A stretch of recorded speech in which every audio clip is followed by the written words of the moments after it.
Baiklah, tidak panjang lebar lagi, sebagai awal acara ini saya persilakan kepada Pak Tito Loho selaku Ketua dan Penggagas BKR Academy untuk memberikan sambutannya dan menjelaskan kembali tentang BKR Academy seperti apa.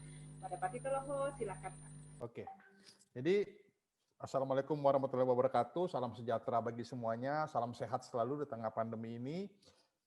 Jadi kita menarik ya, kita selalu bicara mengenai bisnis kuliner rumahan. Ya. Bisnis kuliner rumahan ini luar biasa potensinya, luar biasa mudahnya mengerjakannya, dan serba luar biasa lainnya. Daripada kita berpanjang lebar, saya akan berbagi sedikit paparan. Ya.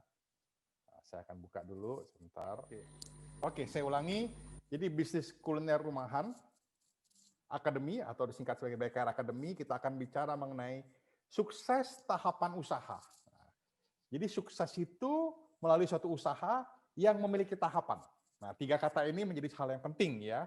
Jadi tidak bisa sukses datang tiba-tiba, tapi juga kalau tidak ada tahapan maka seperti berjalan tanpa arah. Ya. Nah, selanjutnya kita lihat dulu kenyataan. Ini adalah kenyataan 3 hal. Indonesia punya 270 juta penduduk yang minimum makannya 3 kali sehari. Ada yang badannya gede, mungkin bisa makannya 4 kali sehari. Atau 5 kali sehari. Belum ngemilnya. Bayangkan coba, orang makan itu nggak cuma makan kenyang, kalau kata Pak Mindiarto, tapi juga makan nikmat, minum, cemilan, dan lain sebagainya. Itu kan membutuhkan bahan baku, membutuhkan proses, membutuhkan pengolahan, membutuhkan kegiatan. Ada yang dibikin sendiri, ada yang dibeli setengah jadi, ada yang dibeli jadi. Ini bisnis ini. Apalagi sekarang dimungkinkan dengan yang namanya order food by digital. Dia pesan digital, dia bayar digital, tahu-tahu terdelivery sampai depan rumah itu produknya.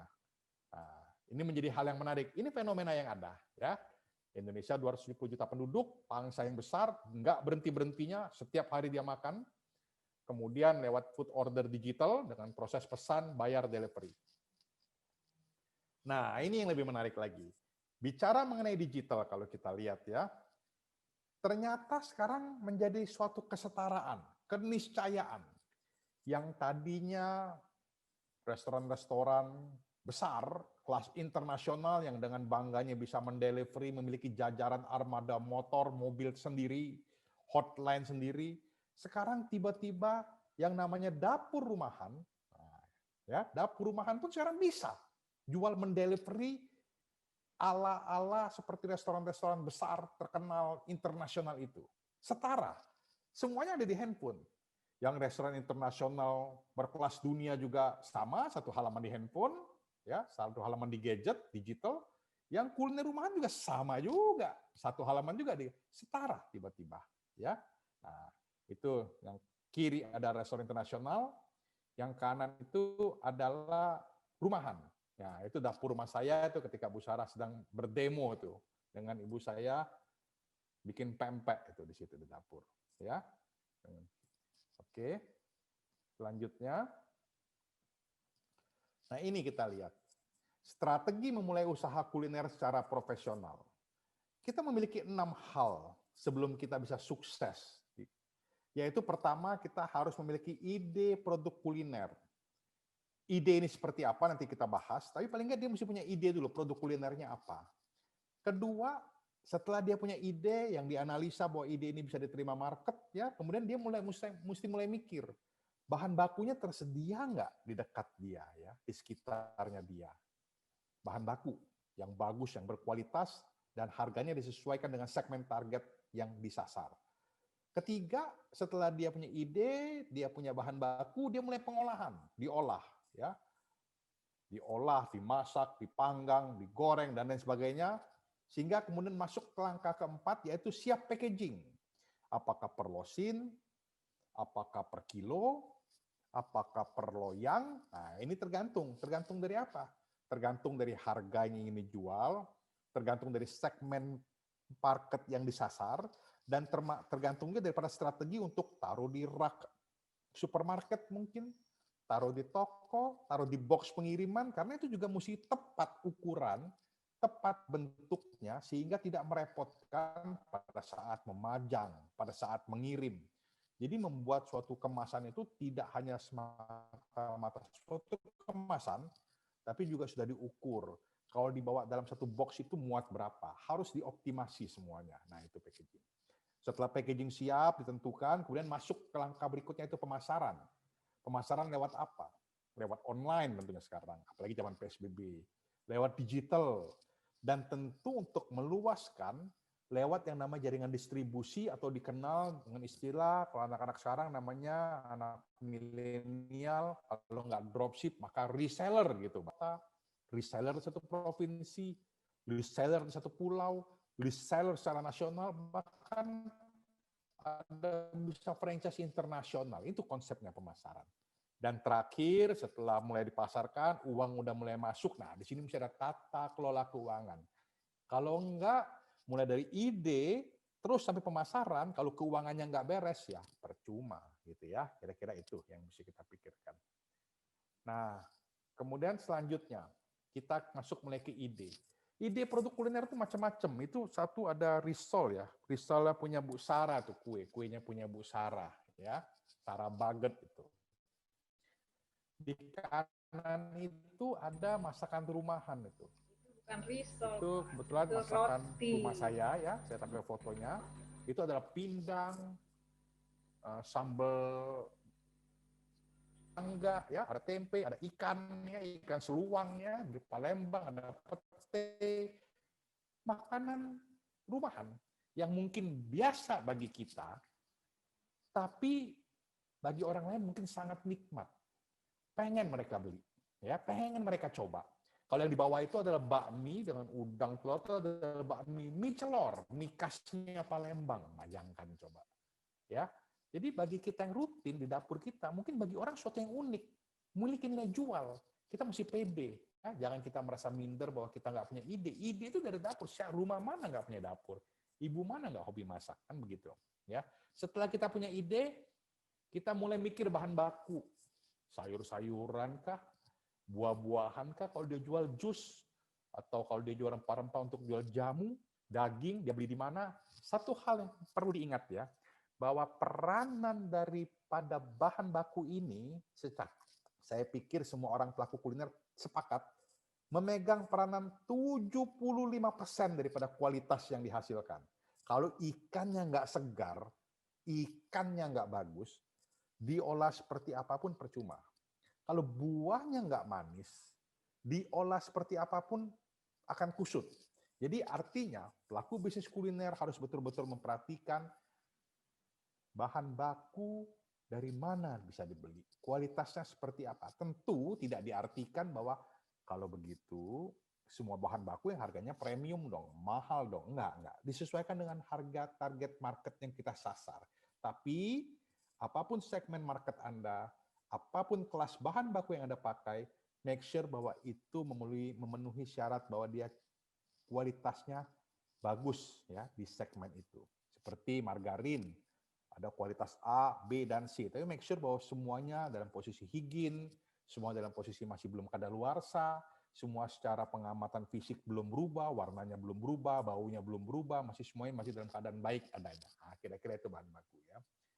Selanjutnya, pengolahan. Ini disinilah resep dapur mama berperan, resep dapur omah berperan.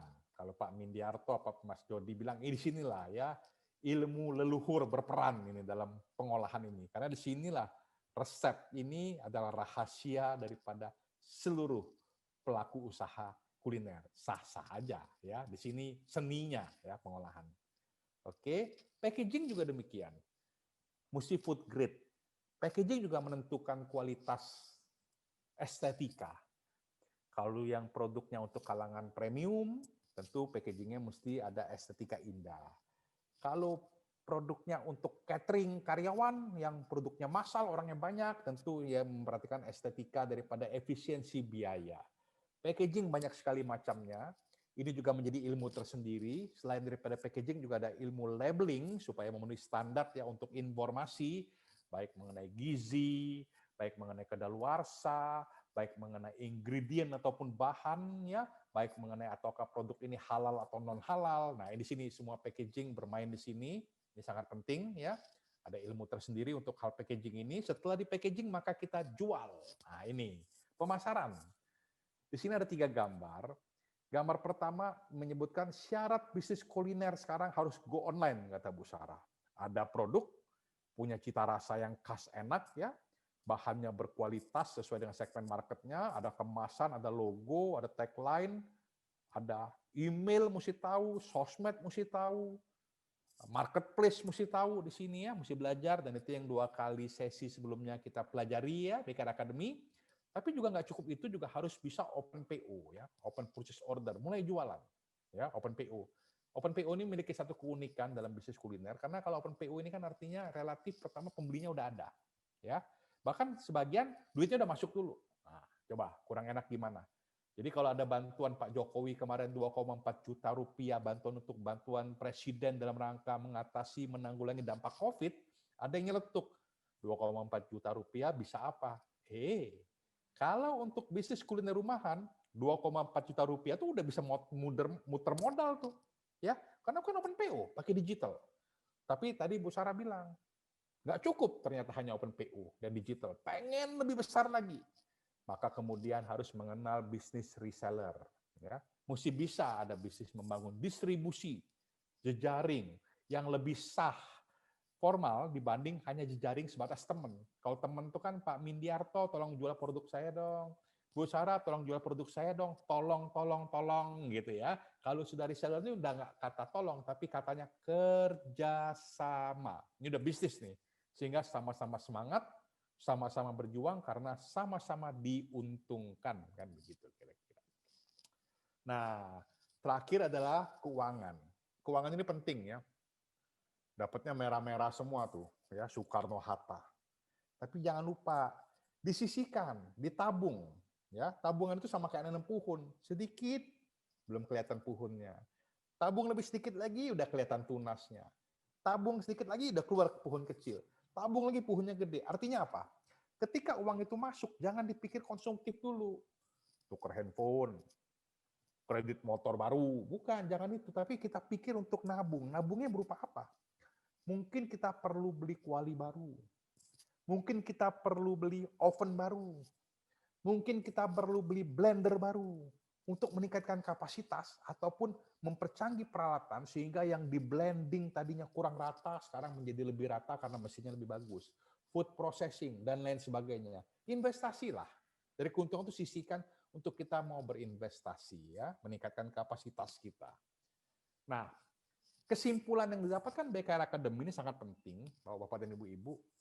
Dari seluruh rangkaian proses tadi ya, mulai dari ide, bahan baku kita cari yang terbaik kualitasnya dan harganya, termasuk juga jaraknya di sekitar kita.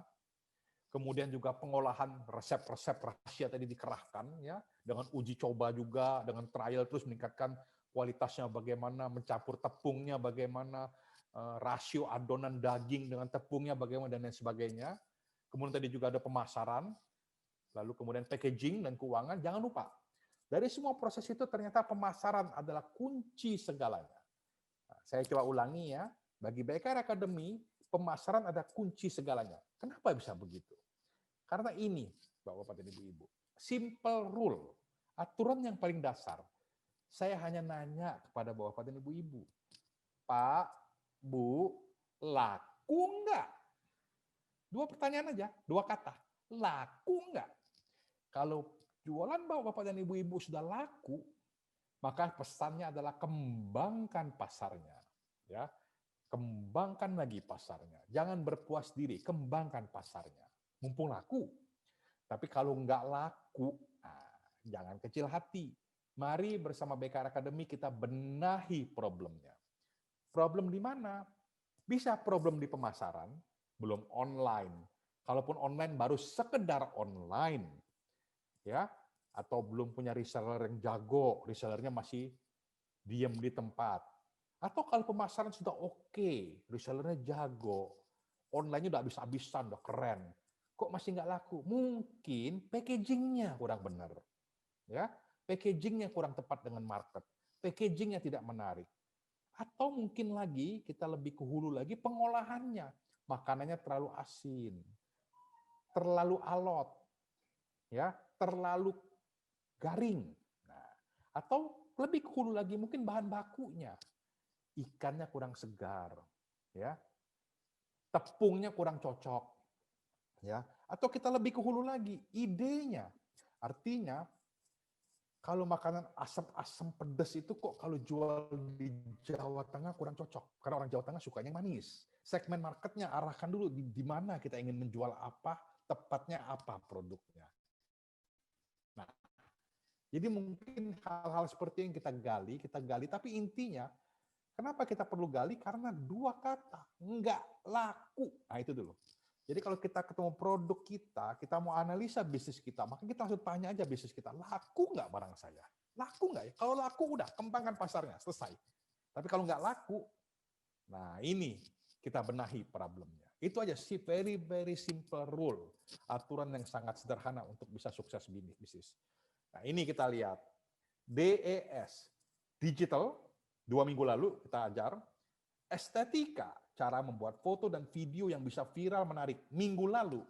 Minggu ini kita bicara reseller.